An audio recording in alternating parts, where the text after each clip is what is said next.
பிரதமர் அவர்கள் திருச்சிக்கு வந்து பல்வேறு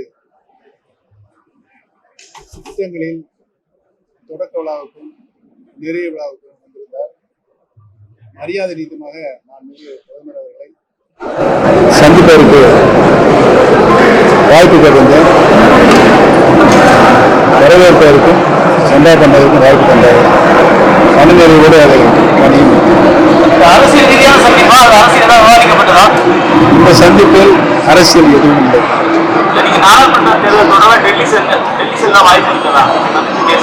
வாய்ப்புகள் வரும்போது உறுதியாக டெல்லி செய்வோம். முதல்ல கேள்வி பதில் கடிதம் சொல்றாங்க. எது தொடர்பான அந்த கடிதம் தெரிஞ்சுக்கலாங்க. பொதுவாகவே நான் சந்திக்கும் போதெல்லாம் வாழ்த்து கடிதத்தை அவர்கள் தருவேன். நலமுடன் இருக்க வேண்டும் வாழ்த்து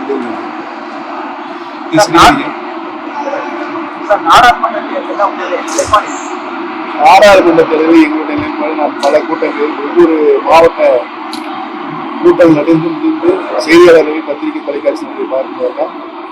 10 ஆண்டு காலம் மாண்புமிகு பாரத பிரதமர் இந்திய திருநாட்டின் பிரதமராக பொறுப்பேற்றதற்கு பல்வேறு திட்டங்கள், தொலைநோக்கு பார்வை திட்டங்களை இங்கு ஆரம்பித்து அவரே தொடங்கி வைத்திருக்கிறார். உலக நாடுகளில் கிட்டத்தட்ட உலகத்தில் இருக்கின்ற 80% நாடுகள் நம்முடைய இந்தியாவுடைய வளர்ச்சியை பார்த்து பிரமித்திருக்கிறது. நான் பாரத பிரதமருடைய கடமை, அவருடைய செயல்திறன், அவருடைய சுறுசுறுப்பு, அவருடைய பணி திட்டமிடல், முடிக்கின்ற பணிகளை பார்த்து, உதாரணத்திற்கு சந்திரயான் சென்றிருந்து நம்முடைய இந்திய திருநாடு நரேந்திர மோடிஜி அவர்களால் உச்சத்திற்கு ஏற்படுகின்ற நிலை இப்போது இருக்கிறார். கடந்த ஆட்சியில ரகசியம் வெளியிட்டா எடப்பாடி பழனிசாமி அது என்ன ரகசியம்? ரகசியம் சொல்றது எப்படி வெளி சொல்ல முடியும்? அதனால ரகசியம் சொல்றேன். அரசு சம்பந்தமான ரகசியத்தை வெளிப்படுத்த தெரியப்படுத்த வேண்டும், தெரியப்படுத்த அது ஆட்டோமேட்டிக்கா வேற பின்னால வரும்.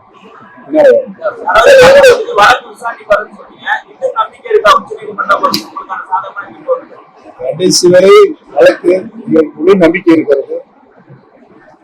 கீழிருந்து உச்ச நீதிமன்றம் தான் மதியான தீர்ப்பை வழங்க இருக்கிறது. அந்த தீர்ப்பில் எங்களுக்கு நியாயமான புரட்சி தலைவர் உருவாக்கிய சட்ட விதிக்கு நியாயம் கிடைக்கும் என்று நாங்கள் எதிர்பார்க்கிறோம். கடந்த மாதம் 27 அதிமுக பொதுக்குழு கூட்டாங்க. இந்த முறை எந்தவித பதட்டம் இல்லாம நாங்கள் பொதுக்குழு திட்டமிட்டபடி நடத்தியிருக்கோம் அப்படின்னு சொல்லி பெருமையா சொல்லியிருக்காங்க எடப்பாடி பழனிசாமி. அப்ப நடந்த பொதுக்குழுவில் யாரெல்லாம் வந்து உட்கார முடியும், 6 மணிக்கு வந்து உட்கார வைக்கிறவங்களுக்கு தெரியும், யாரெல்லாம் தண்ணி பண்ணக்கூடிய இருந்தாங்க தெரியும். இப்போ அவங்களாம் வந்து உட்காந்துருக்காங்க.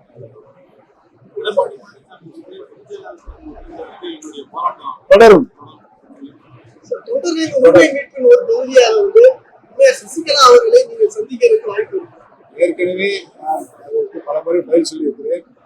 உறுதியாக நான் மிக சின்னமா அவர்கள் விரும்பினால் நான் சந்திப்பேன். தேனி மாவட்டத்திற்கு அதிமுக தலைமை அலுவலகத்தை வந்து அமமுக கைப்பற்றிட்டோம். அது தவறான செய்தி. இன்றைக்கு அங்கு தீர்ப்பு வழங்கி இருக்கிறது. அந்த அளவுக்கு நாங்களும் அமமுக பயன்படுத்திக் கொள்ளலாம்.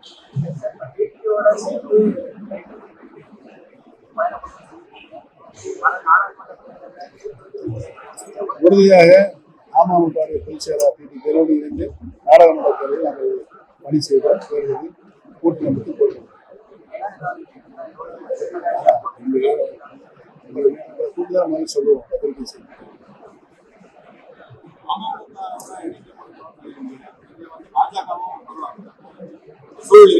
சூழல் இருக்கு, நல்ல சூழல் இருக்கு. இணைந்து பணியாற்றுவது நல்ல சூழல். நீங்க முன்னாடி பாஜக வந்து கூட பேசிட்டு இருக்காங்க. அந்த பேச்சுவார்த்தை திடமா இருக்கா, உறுதியா இருக்கா? இந்த நிமிஷம் வரைக்கும் தொடர்ல இருக்கு. அதிமுக அகில இந்தியா அதிமுக வந்து பாஜக கூட்டணி வெளியே போயிடுச்சு. சிறுபான்மையில ஓட்டு எடப்பாடி பழனிசாமி தரப்பு சொல்றாங்க.